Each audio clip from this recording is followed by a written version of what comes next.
بسم الله الرحمن الرحيم الحمد لله والصلاة والسلام على رسول الله وعلى آله وأصحابه أجمعين أما بعد Assalamu alaikum wa rahmatullahi wa barakatuh to everyone.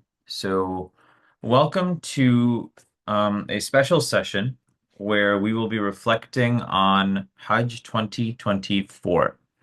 Now, someone may ask, Hajj was in June of earlier last year, 2024, so why are we doing this now? Well, Hajj, I think, had a very significant impact on me in many different ways that I felt that it was important to share with other people in the context of what's going on around the world. And then at the same time, in respect to looking at the new year because I felt that there's a lot of lessons to take away from Hajj in respect to looking at how the new year will go for many of us. So I feel that it is a very good point to use to really understand our lives as we move forward, inshallah. So in 2024, in January last year, actually, myself, my wife were invited to do Hajj as leaders, and it was a very unique opportunity because of the fact that this is the first time that Hajj would be conducted in a way which was different than the previous years. The Nusuk app that they had made the process, it was supposed to have made the process easier, but in many ways it actually made it more difficult. And there was just a lot of anxiety surrounding the whole thing of Hajj. So I wanted to just go over Hajj with you all from the perspective of the logistical, the perspective of the spiritual, and from the perspective of the self, because many of you may have done Hajj. This will be an opportunity for you to see how Hajj is now being conducted in these recent years.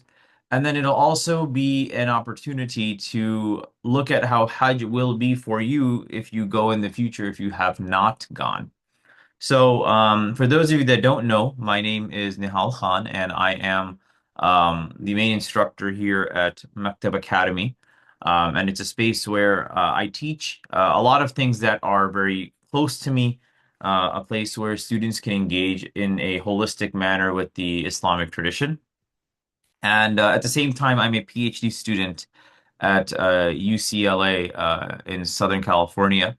Previously, I was an imam throughout many masajid in Connecticut, New Jersey, Georgia, and as well as a chaplain. And now I reside in Southern California. So, many of us are familiar with what exactly Hajj is, right? We know that it's one of the five pillars of Islam. It's something that many of us hope to do one day. And we know at the same time that Hajj is not an obligation on you if you do not have the financial wherewithal, the wealth to do it, and if you lack the health to do it, so the physical capability to go as well. And it was very interesting because ever since the Saudi government has eased visa restrictions for Umrah and in general for just allowing people into the country. When we talk about health, unfortunately, anytime people go now for Umrah or for Hajj, it's very tough to not get sick. Um, but regardless, it's something that we all know of, are supposed to do once in our lifetimes if the opportunity awards itself to us. Now, what exactly is Hajj? Because many times folks get confused about this. So, Hajj consists of events that span over a 6 day period, give or take. All right, we have 6 days. The first thing that people do is they'll get into ihram. And as you know, ihram is the name of a cloth, but for those of you that just finished the Islam Essentials program, it's the name of a state that people get into. And أحرم يحرم إحراما فهو محرم, which is the Arabic word for it. It refers to making yourself sanctified. And you're becoming sanctified in what sense? In the sense that that which was permissible for you to do outside of the state of ihram it becomes impermissible for you to do within the state of ihram. So some of those things include, say, for example, putting on perfume or engaging in sexual relations or basically saying things that would be considered sinful, um, which generally would be bad, but like specifically doing it in ihram would make it more sinful because you're supposed to be guarded against doing those things. So you get into a state of ihram. After you get into a state of ihram, you make your way to Mecca, to the Kaaba for the tawaf of arrival, right? Tawaf al-Qudum. And then after you arrive there, you do the tawaf and then you can do sa'i as well. And then usually people have a few days when they are in Mecca. So a day or two, usually they come before the start of the day of Hajj. And they'll spend some time in Mecca getting to be able to do the tawaf and Umrah, and if they want to do other things, they can. Then after that, really the Hajj starts after sunrise when they go to Mina, basically, right? So after sunrise, the pilgrims make their way towards Mina, towards the camps, the tent city, as many of you know. Then after that, on the second day, everyone goes to Arafah. And as we know, Arafah is where you have the actual essence of Hajj. If you miss Arafah, you basically miss Hajj. And then on the third day, people go to Muzdalifah. And Muzdalifah, you go there before sunrise, and then you spend the night there. You pray your Maghrib and Isha, and your Fajr there as well. And then you make your way back towards Mina, usually. That's what people do. Once that is done, you have the allowance to go and do tawaf al-ziyarah, but at the same time, before people do tawaf al-ziyarah, they tend to do their stoning. So actually, people do their stoning after the first jamarat is done, right? The stoning is here. Then they go and have their animal sacrificed. And then after that, they can get out of ihram. And then they spend the night in Mina on the fourth day. And then they also do the second stoning. And then by the fifth day, they do the third stoning. And then by the sixth day, you're supposed to have the farewell tawaf. Now, this sounds very nice and clear cut and pretty straightforward, but it is anything but because of the fact that there are many, many factors associated with doing Hajj in a manner which makes it easy. There are many, many factors that go into logistically making sense of Hajj as you are doing it. So, what I'm going to do with you all today is take you down a journey, and that journey will be through a historical understanding of Hajj, right? A historical understanding of Hajj. And that historical understanding is something to keep in mind in regards to what the modern map of the nation state of Saudi Arabia looks like, the Kingdom of Saudi Arabia looks like, which you have these borders over here, and then you have these different provinces. But back in the day, traveling to Hajj was a very, very turbulent process. Back in the day, you had people who, for the most part, in recent history, the Ottoman Empire actually had control of Mecca and Medina from the year 1517 until 1917, give or take, for about 400 years. And in that 400-year period, people would come from all over the world and basically make Hajj. So similarly, this year, there were people from all over the world that were coming to make Hajj.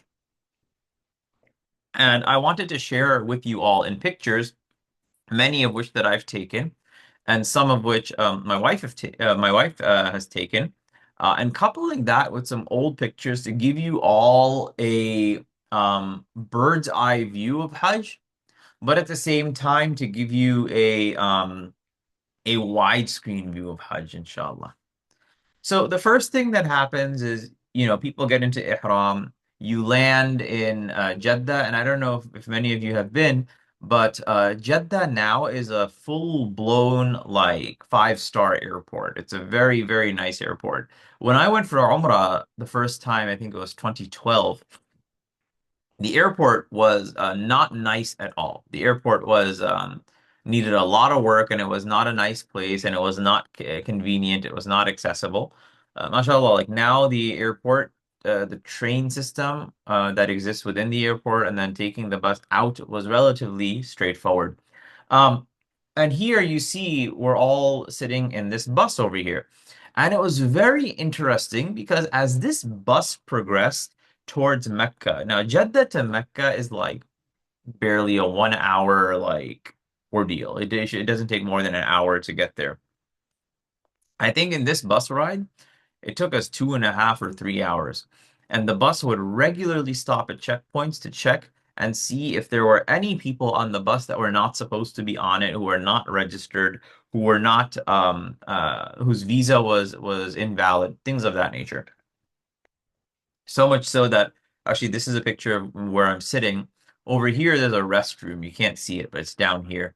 And the police at some of the checkpoints would regularly tell the driver to open up the bathroom to see if anybody was there. But basically, after 2.5 hours, it's probably 120 degrees, we arrive in Mecca and we get settled in. And as we arrive, this is what the scenes were. We were during Tawaf and Sa'i. I had already gotten into Ihram, and we get there and we make our Tawaf, which was generally it wasn't that difficult. Sa'i, on the other hand, was very difficult because of the amount of people that were there. And if you were to actually zoom into this picture here, right, it's a lot of people. It's a lot of people. Like there's very little walking room over here. Um, and what's also difficult to kind of swallow is that in Umrah, they also have a similar amount of people regularly at Safa and Marwa, and it can become very difficult to actually do Umrah. And this is the picture that many of us are probably now used to. Um, I unfortunately never had the opportunity to visit the Haramain before the Mecca Tower was created. And at a personal level, it is an eyesore. It is not something nice to see that there are buildings that are higher than the Kaaba, higher than Masjid al-Haram. And Masjid al-Haram is already so grand and so large. But once upon a time, this is actually what Mecca looked like. And this is a picture from the 1800s. And my own mother-in-law tells me about how in Mecca, when she was growing up, you could run around in the mataf in this area. And as you can see, it's not even fully paved.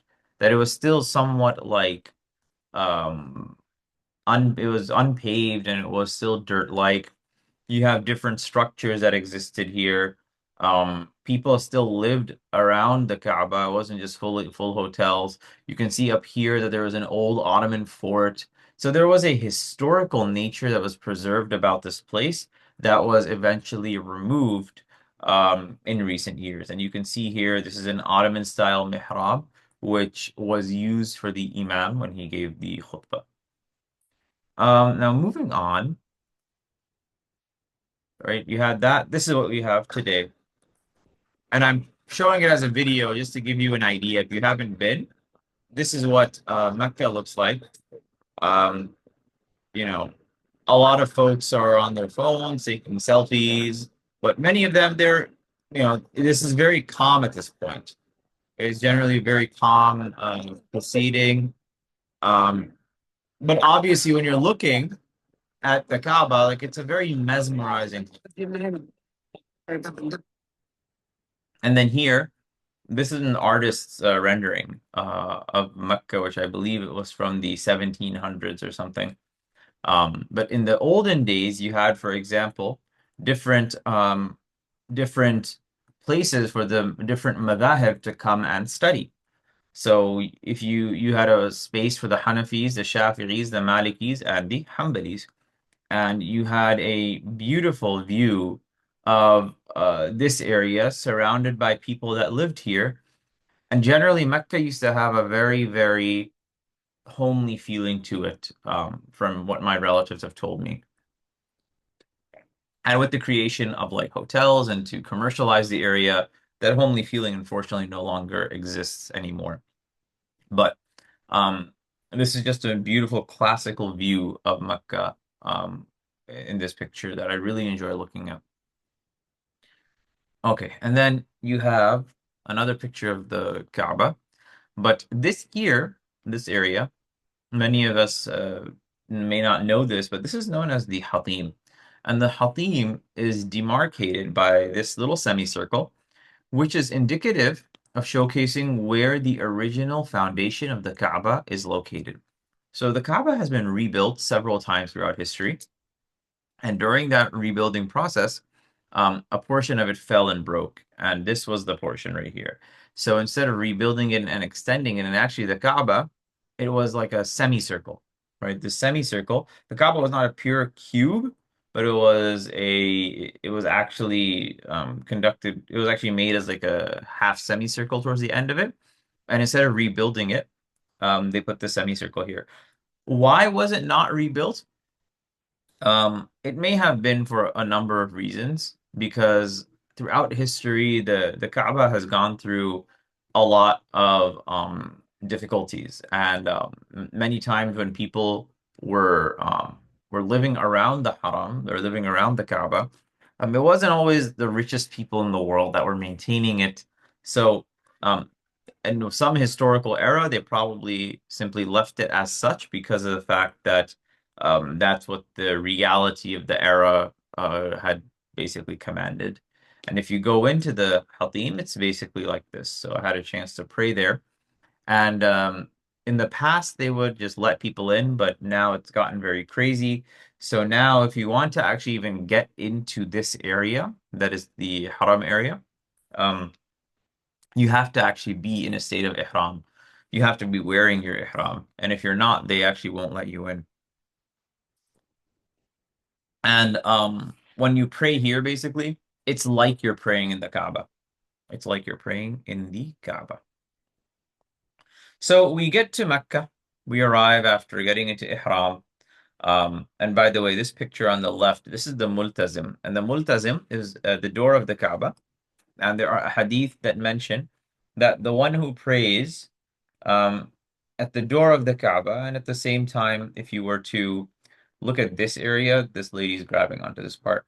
But there are other ahadith that mention if you pray between the black stones over here, and then this is the multazim, that these are all areas of the Kaaba, which if you pray at, your prayers will be accepted.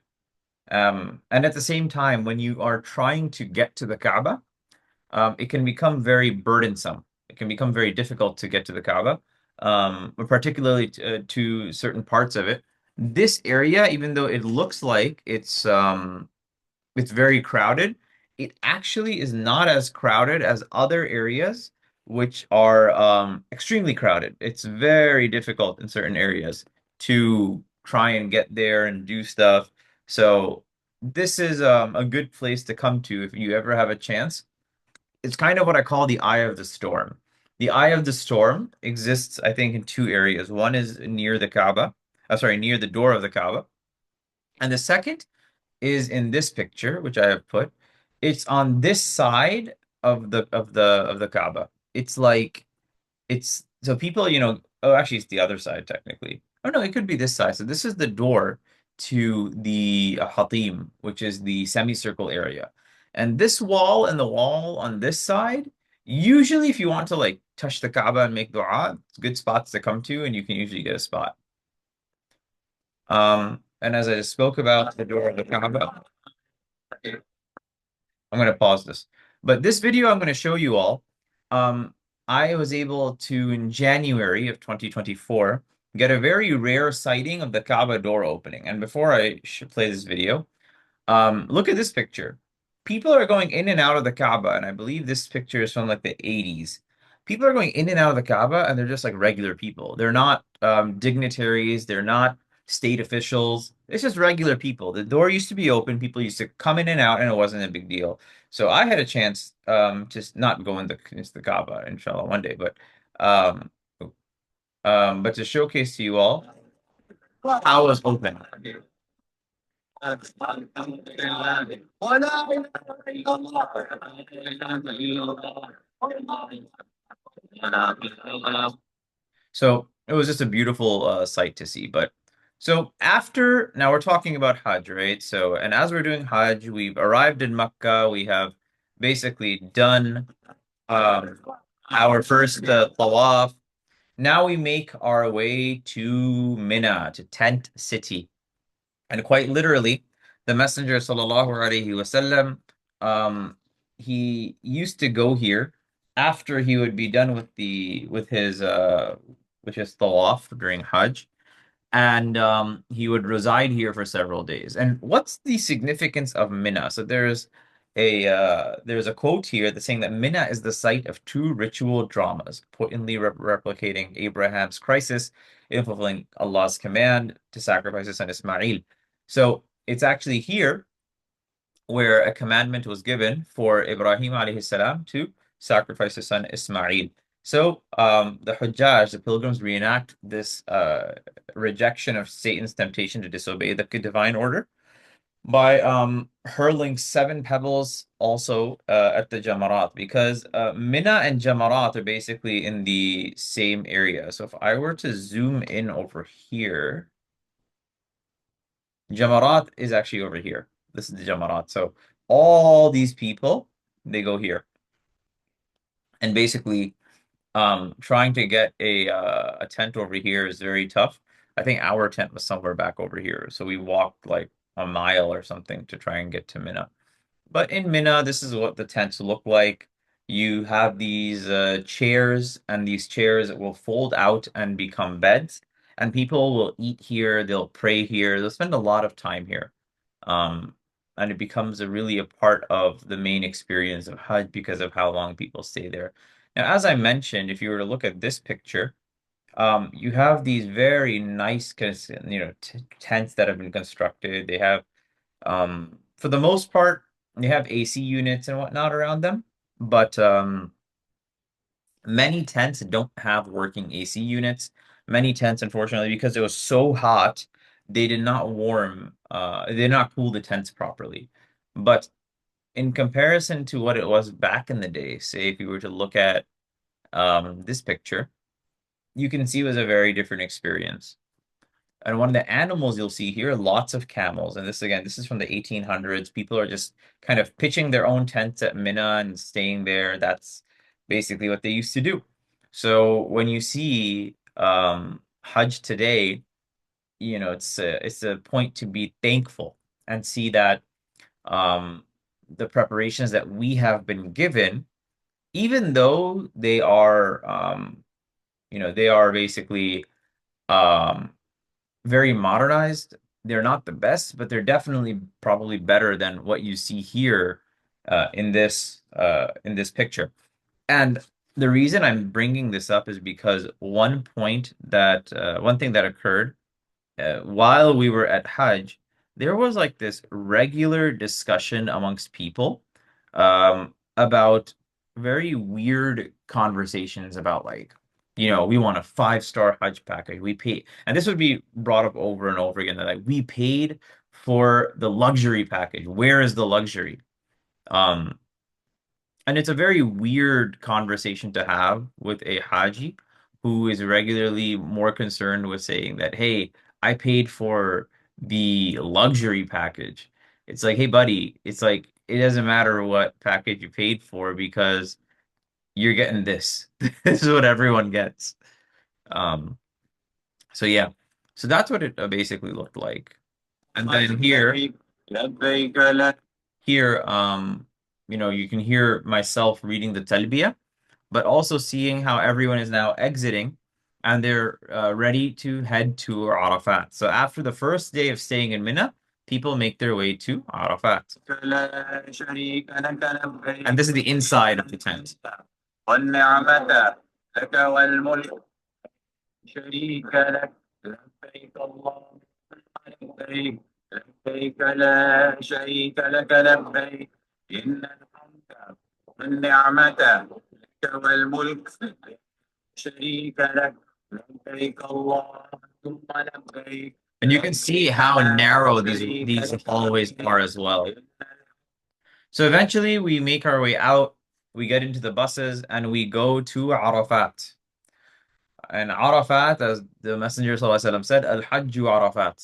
Hajj is Arafat. Meaning that if you miss Arafat, you have missed Hajj. So even if you make it to Arafat and you get like a moment in Arafat, a few minutes in Arafat, you need to basically make the most of your time while you are there. And the mountain of Arafat today looks like this. So this is a picture of a friend and mentor of mine, Dr. Faryad Sadem, standing here in Arafat, where the actual mountain is, and demarcated by this little guy up here.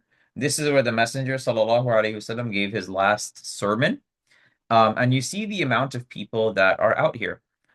In my camp, which was a little bit farther away, this is what it looked like. You see over here, and you see a lot of people gathering together. Same thing here. You see people going outside to make dua towards the end of the night. And that's what people do. They regularly make dua asking Allah subhanahu wa ta'ala to forgive them, asking Allah subhanahu wa ta'ala to make things easy for them. Um, and this is where the crux of Hajj occurs. And this is an old picture, and this is an artist's rendering of what Arafat looked like back in the day. Same thing, people just had their tents pitched, and you have the mountain up here, and people would go and they'd spend the entire day there, and that's the main point of being at Hajj. And once Arafat finishes in the evening, people make their way out to basically Muzdalifah. They make their way out to Muzdalifah. But in Muzdalifah, there's not much that occurs because you go there, you stay there, and until Fajr, and then you leave. But according to the Hanafi madhab, you do not need to stay there for longer than a few moments. And I highly recommend considering that when people go, because of the fact that Muzdalifah is extremely crowded, and the situation over there is such that because of the amount of people that are there, there's like, men walking over women, women walking over men. Like it is so crowded. The bathrooms are not sufficient for people to basically use. There's not enough of them. So you literally will see people like going to the side and just using the bathroom like in the open. It's not a nice sight. And one critique that I would have is the Saudi government. They spent, I think, $10 billion bringing MMA to the country, mixed martial arts. But they spent maybe $6 billion on Hajj preparations. And I do personally think that they're not really vested anymore in wanting to be the custodians of the Haramain, because the Hajj experience, the logistical nightmare that was created, was very much so a part of their own doing. But anyways, so once we're done with Arafat, I'm sorry, once we're done with Muzdalifah, we make our way back to Mina and begin the process of stoning. And this is now what we're going to do for 2 to 3 days. And when you get there, this is the path to walking there. So from Mina, there are tents that have been set up. Or I'm sorry, from Mina, the tents that are set up there, you have these like highway slash parking deck looking structures that basically people walk and they make Hajj at. And this is what the wall looks like of the Jamarat. And as you know, the Jamarat represents the stoning of the devil. It's our commitment against the shaitan. That's what the whole point is representative of. And we'll spend 3 days doing this. And you can see here, this is a picture from the Daily Mail, I think it's a British paper, showing how many people are going for Jamarat. Now, it's important to mention something here, which is that every year, unfortunately, people do pass away at Hajj. And there are different reasons as to why people pass away at Hajj. One of the major reasons that people have passed away in the last few years has been stampedes and bridge collapses on the way to the Jamarat. And you can see the amount of people that are here. Thankfully, last year in 2024, nobody passed away from overcrowding at Jamarat, but people did pass away from heat stroke. I think they were saying, at least recorded, there's like 15 or 1600 people that passed away from Hajj due to the heat, and we'll talk about that momentarily, some of the challenges that exist with Hajj. But in speaking about Jamarat, we literally walked and walked and walked and walked until we got there. You can see people have their umbrellas. It was impossible to bear that heat without those umbrellas, and I had one as well. And then as we're walking, you see like over here on this video, water. I tell the guy to squirt it at me. It's very hot. But this was our group that was going to towards Hajj. Like we just kept walking and walking and walking on the it was a wonderful group of people. These were wonderful people, mashallah. And as we walked, we basically got here, and then after we arrive, we get to Hajj. There's a few, so we get to Jamarat. And Jamarat in this day and era looks like this, as I mentioned. And I want to show you some videos of people at Jamarat that I found funny.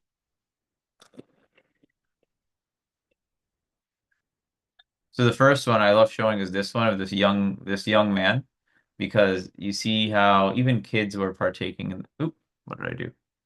Were partaking in the process. Uh, just happened. Yeah.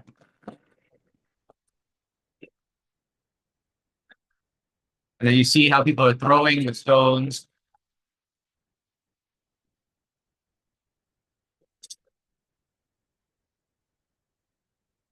Now, the next video I'm going to show you all, this is a hilarious video. I don't know if it's from this year, but sometimes people get very, very excited at Jamarat because, particularly if you are an elderly person, you've lived your entire life in some other country, and now you make it to Hajj, you want to take out all that frustration against the shaitan.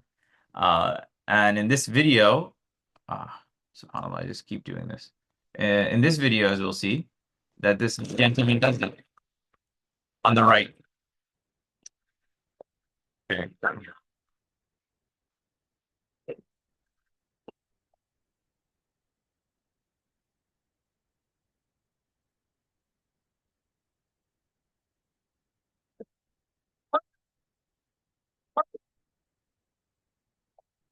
Look at the passion. Watch what he does with his hat. He's gonna start hitting the thing soon.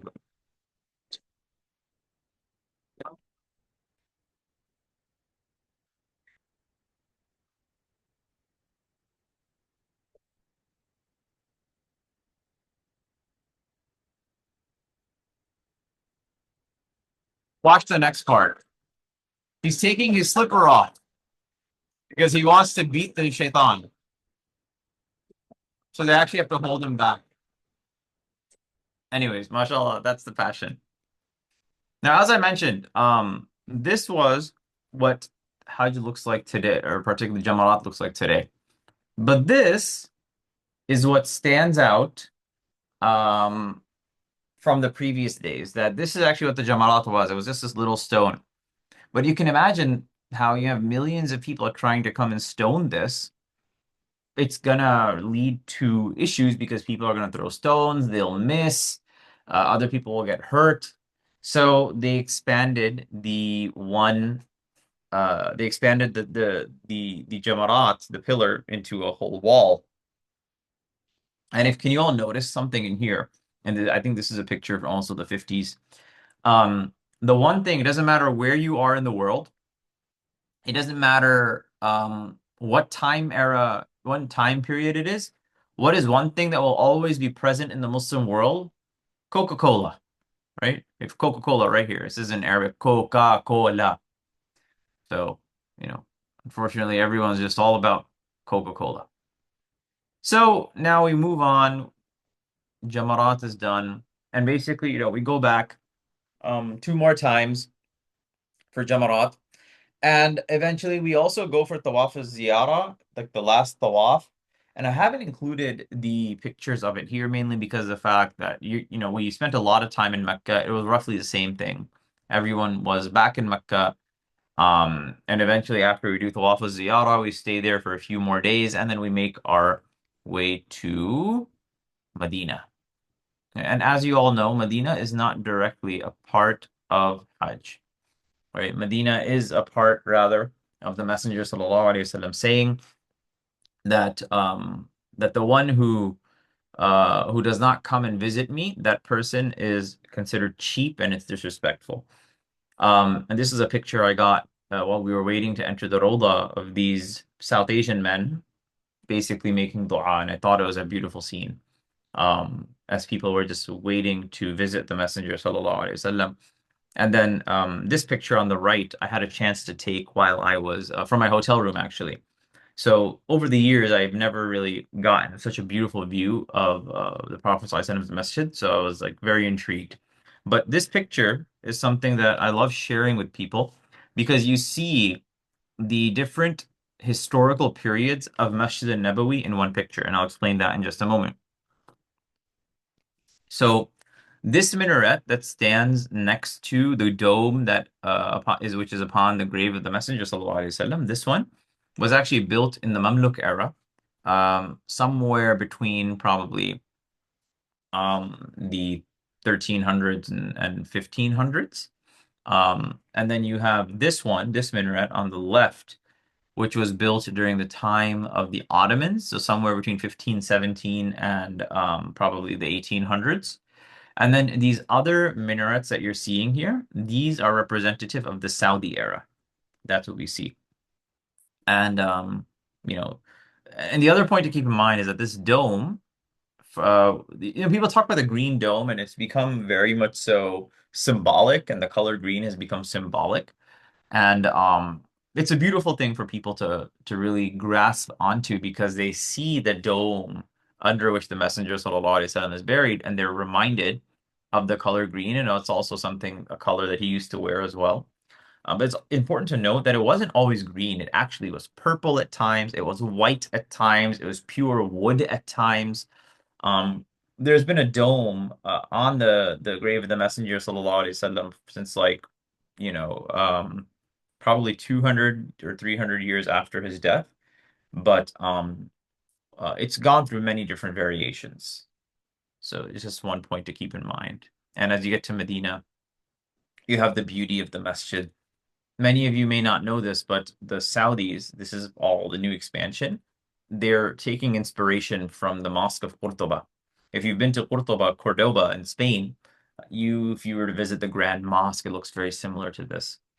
And then you have the Muwajaha, which is the area where the Messenger sallallahu alaihi wasallam is buried on this side. So you have that aspect as well. And then as we progress in Medina, we get to this part, which is right behind where the Messenger sallallahu alaihi wasallam is buried, as well as Abu Bakr and Umar radiallahu an. And for those of you that have not gone inside, who have not been to Mecca and Medina, this is a imprint of the door to Masjid al-Nabawi, and this is what it looks like inside. It's very calm and serene as you go in. And then this is some calligraphy. So this is calligraphy that I'll be showing you of Masjid al-Nabawi, and we'll be walking through it into what they call Babu Salam. Babu Salam is where through the door which you'll walk, where the Messenger sallallahu alaihi wasallam is basically buried. And when people walk through it, they'll walk through the one part of Masjid al-Nabawi which has been preserved from the Ottoman era. And the reason I'm showing I'm showing you all the Ottoman era is because of the fact that it's the one era under which for 400 years, one group controlled the Haramain, and it's a very you'll see this is the one part of Masjid al-Nabawi which has just kind of stayed the same. So all the calligraphy you'll see is from the era of the Messenger. So I'm sorry, from the era of the Ottomans. Can you all see the video?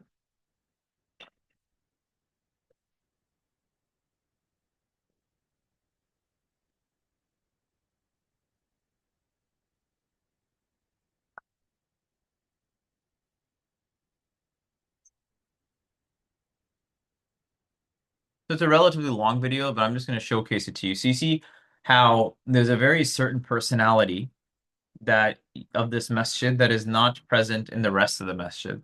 It's because the Saudis either destroyed those other parts, or they basically turned it into a new expansion. So, for example, this is the Rawdah on the left side, and the Messenger ﷺ has said that the one who prays between his house and his mimbar, it's like you're praying in a garden of paradise. So these this mimbar marks is an Ottoman era mimbar that marks basically where that occurs. And then on the right side, you can see this beautiful mihrab, and you can see the beautiful calligraphy and the tiles. The blue tiles that you see, by the way, they come from a place in Turkey called Iznik, and Iznik tiles are very famous. Many masajid in America even want to import Iznik tiles to basically give this beautiful look that you see here.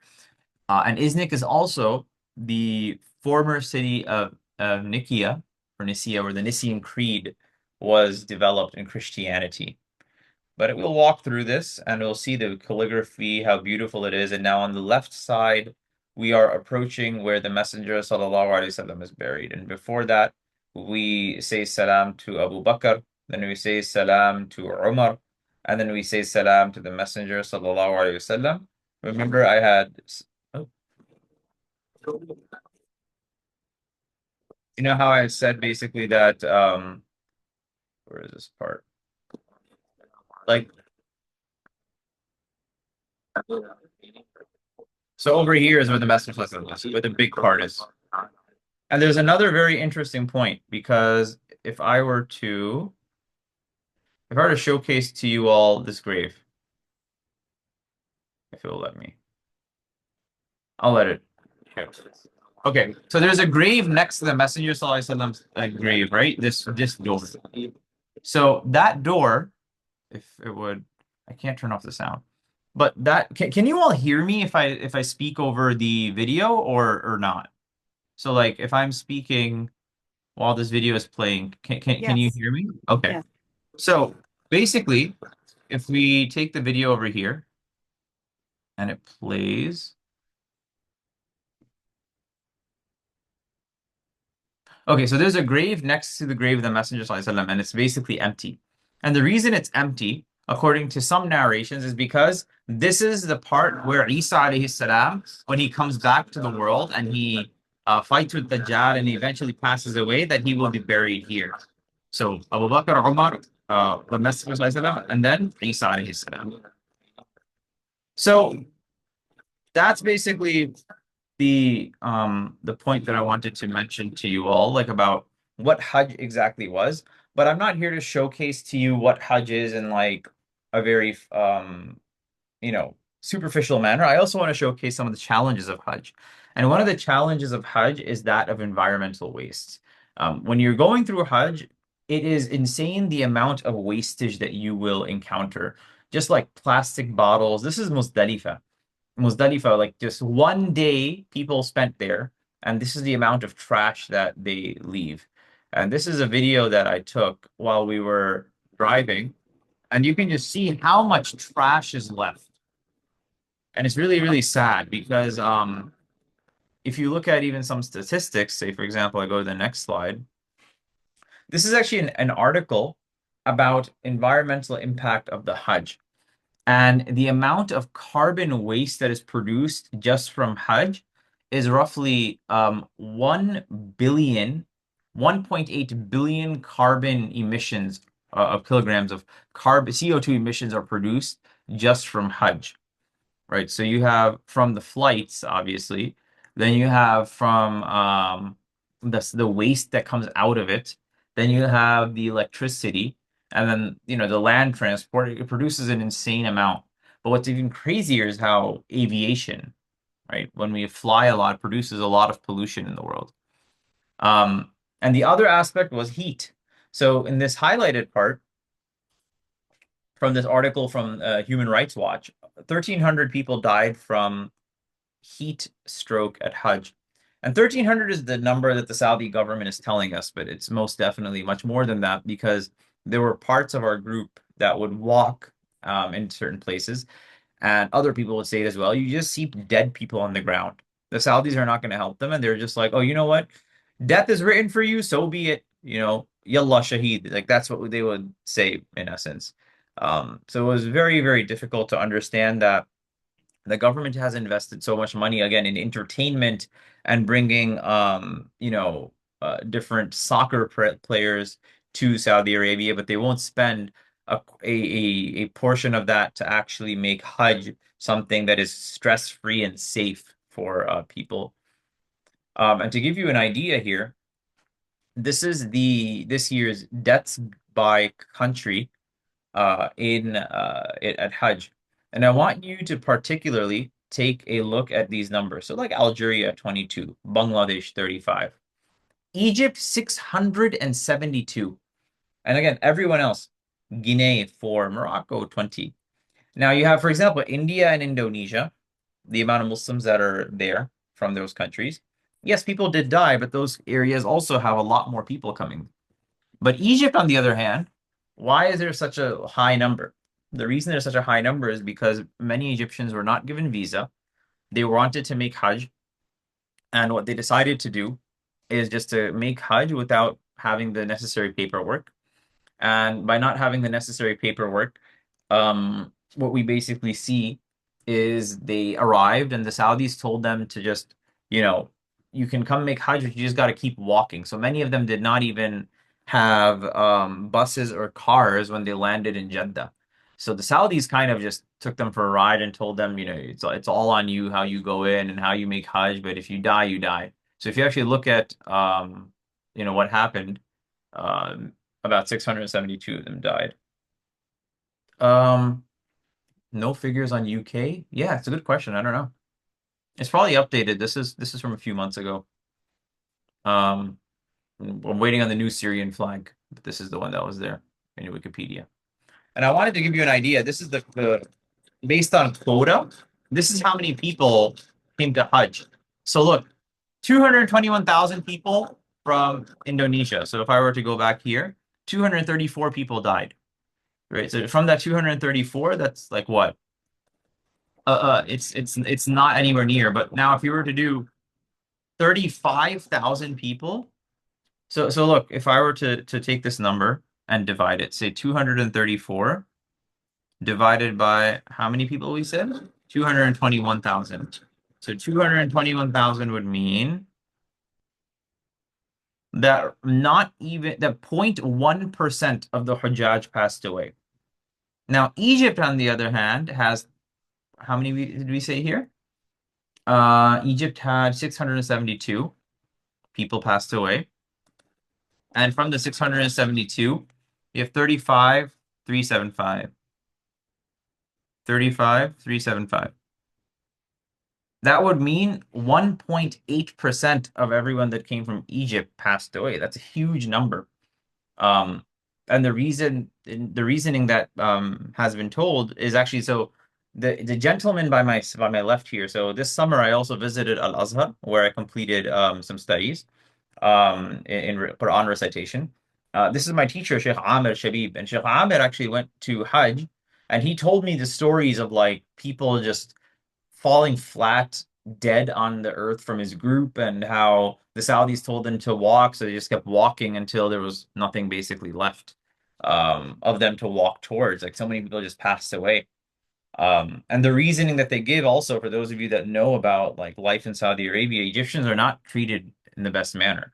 Egyptians are not given the same comforts and ease that some of the other Arab groups are given. And then we have this quote from Malcolm X, which I will end off with. I always love mentioning this quote because particularly as a Muslim that lives in the United States and you want to talk about like what transformative nature Hajj has, I always like to present this quote. Each hour, and he says on page 393 of his autobiography, that each hour here in the Holy Land enables me to have greater spiritual insights into what is happening in America between black and white. So even though he's in Mecca, he's thinking globally and also thinking at home. The American Negro never can be blamed for his racial animosities. He is only reacting to 400 years of the conscious racism of the American whites. But as racism leads America up the suicide path, I do believe from the experiences that I have had with them that the whites of the younger generation in colleges and universities will see the handwriting on the wall, and many of them will turn to the spiritual path of truth, the only way left to America, to ward off the disaster that racism must lead to. And he's just basically saying that Islam would provide the solution for many people moving forward. So that's what I have prepared for you all. We have a few minutes left, so if you have any questions, comments, or reflections, you're inshallah more than welcome to ask, inshallah.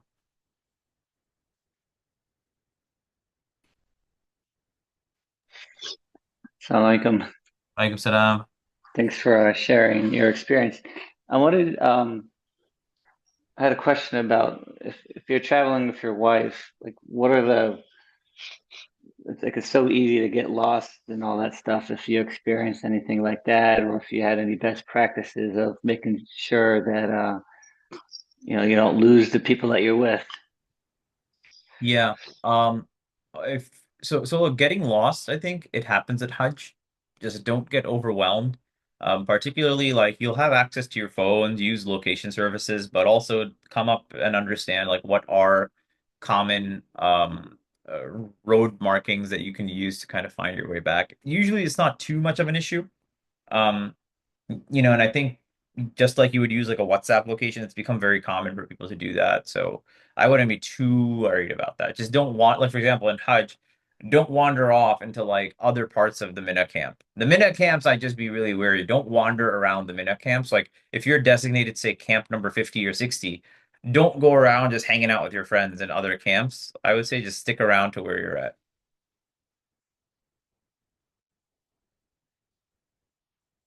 Hope that's helpful. Air tags also help. Oh yeah, Asin, you also went for Hajj, man. I'd love to hear from you. Oh, Samin too. Samin also went for Hajj. Yeah, I if you have Find My on your phone, if you have an iPhone or an app like that, that can help. Honestly, alhamdulillah, it wasn't really a big issue. I feel like the main issue place where it could happen is, I guess, if you veer off from your group, in Mecca, potentially, like when you're doing Tawaf Ziyara or like walking uh to and from like down the tunnel and things like that. But if you stick with your group and if you have like internet connection, then you can usually find a point of reference. Or I would just say invest in a good either I didn't have a SIM card, I just used my international plan and that was enough. Yeah, I think the other point to keep in mind is if you are going to Saudi, they don't do what do you call it, eSIMs have not um if you have not basically if you're not a citizen. So either bring a phone that has a SIM card slot that's unlocked, or on the other hand, just go there, buy a phone, and keep it on you. The one that has like a phone number attached to it. Yeah, Nalia, go ahead. Assalamu alaikum. Thanks. Um, yeah, thank you so much for this, class. Really, I love that. I had a question. So, inshallah, we're trying to go next year, January, to Hajj. Well, sorry, not Hajj, like Umrah. My husband and I, we both won Umrah trip from Celebrate Mercy. So we have a boy who's going to be 1.5. Is there anything would you suggest us, like, don't even bother going there? Or is there any way you can still manage, being with a little kid? Because we're hearing like different things, and there's no way I'm gonna leave him with anyone. He has to be with us. But also, we're trying to go to Umrah as soon as possible because you never know what's gonna happen, So if I Yeah, really appreciate. Umrah is fine. No issue with Umrah. Like if you want to take your child to Umrah, that's fine. I think Hajj is going to be a challenge. Hajj is definitely going to be a challenge. Um, Yeah, for for Umrah is fine. taking a small child. In our groups, the one thing that people kept doing, I'll tell you this: if you have small children, I would recommend making Hmm. arrangements to actually not bring them, mainly because the fact that you also risk, like if you have even younger children, some people are like, I'm going to take my young child to Hajj. Don't do it. Because if they're Okay. not spiritually ready, like the thing with Hajj, man, Hmm. Hajj is a very, very like spiritually real um experience. Like it's not something that's like surface level, like you just feel good, oh, making dhikr Quran. No, Hmm. it's like it will test every single element of your being. And if you have a young person or a child, they may like Mm. come away from that like hating the experience, and that may have very Mm. negative experience, a detrimental effect on the child. Umrah is not a big deal. Umrah, people like to have kids there. I don't think that's a problem. So, I mean, keeping that in mind, that's what I would recommend. But are we allowed, like, let's see, to bring someone to watch him, but they are born Muslim, but they're not practicing Muslim? Is that allowed? What is allowed?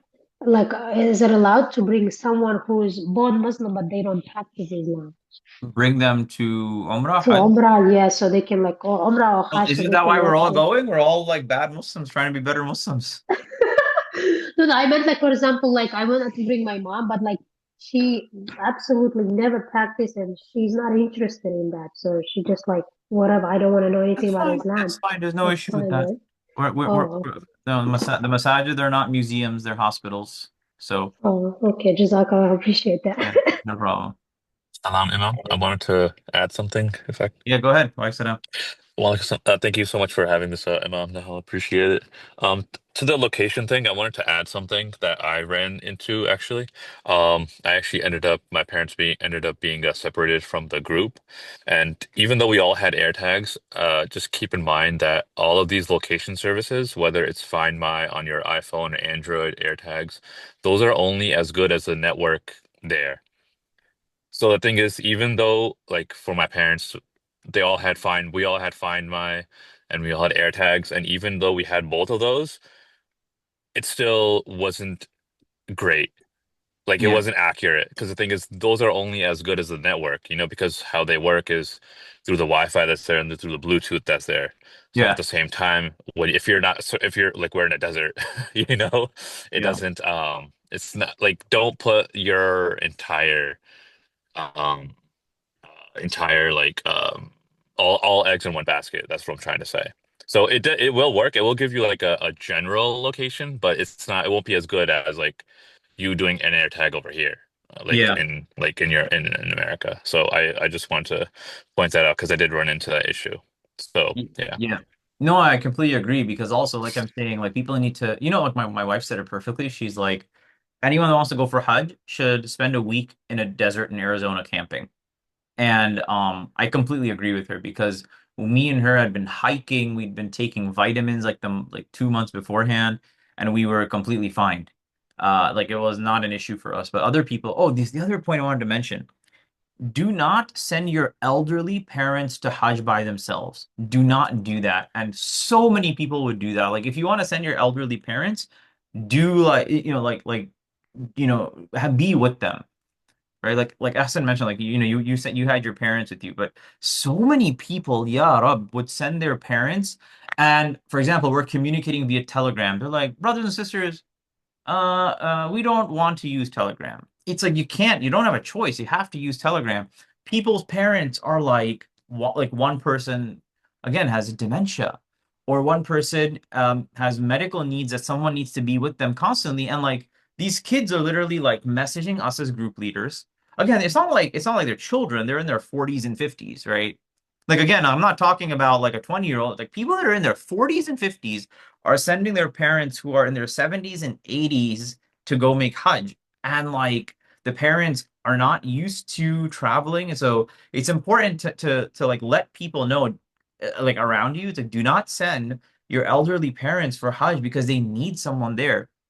Khidmah is not just paying and making them go. Khidmah is like being present.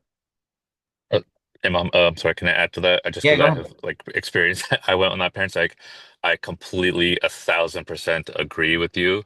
Like there should be like if possible, like one person with the dad and one person with the mom. That would be ideal because at the same time, like I could help my dad because I was with my dad in the Minna camps. However, I wasn't with my mom because she was with all the other sisters, you know. Thankfully, she also had help like with people in her camp, but at the same time. Um, it's very physically exhausting. Like it's extremely physically exhausting. And like my parents are 70, right? My mom's 70 and my dad's 73, and Yeah. it's extremely physically exhausting. Just be prepared for that and just like I would the one thing I always say is like make sure everyone is drinking electrolytes twice Right. a day. If you Yeah, don't do yeah. that, you are passing out without a doubt. I don't care who you are. We had the electrolyte packs with us. Like I would go through probably 3 or 4 of those a day. Yeah. If if you're not doing two a day minimum, no matter who you are, no matter what state of shape you're in, like you are passing out without a Yeah. doubt. And an UV umbrella, those are the two things I say make sure you bring with you because it's just literally so hot. You would get a headache if you don't bring one with you within like a couple minutes. Yeah. But yeah, thank you so much for bringing that up. That's a very important thing to note. Like it's not safe in any way to send your 70-year-old parents by themselves. I mean, any person who's elderly and needs assistance because it's definitely not a normal conditions. Meaning that like you're just in a desert where it's like 105 every day. But yeah, Alhamdulillah. yeah. Thank you for bringing that up. Thank you. All right. We have a minute or so left, but if anybody has any last comments or anything, you're more than welcome. I hope the presentation was helpful. I hope it was succinct and it was just, reflective of my personal experiences. I hope you all found benefit in them.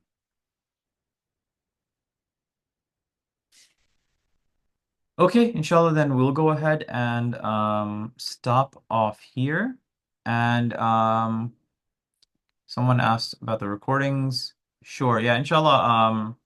If you're in on the Maktab Substack, if you have not registered, if you have not subscribed to the Maktab Substack, please do that, and I'll send you a link to this presentation there, inshallah. All right. Jazakallah khairan. Alhamdulillah. Jazakallah Thank khair. you. This is very helpful. Jazakallah khair. Alaikum.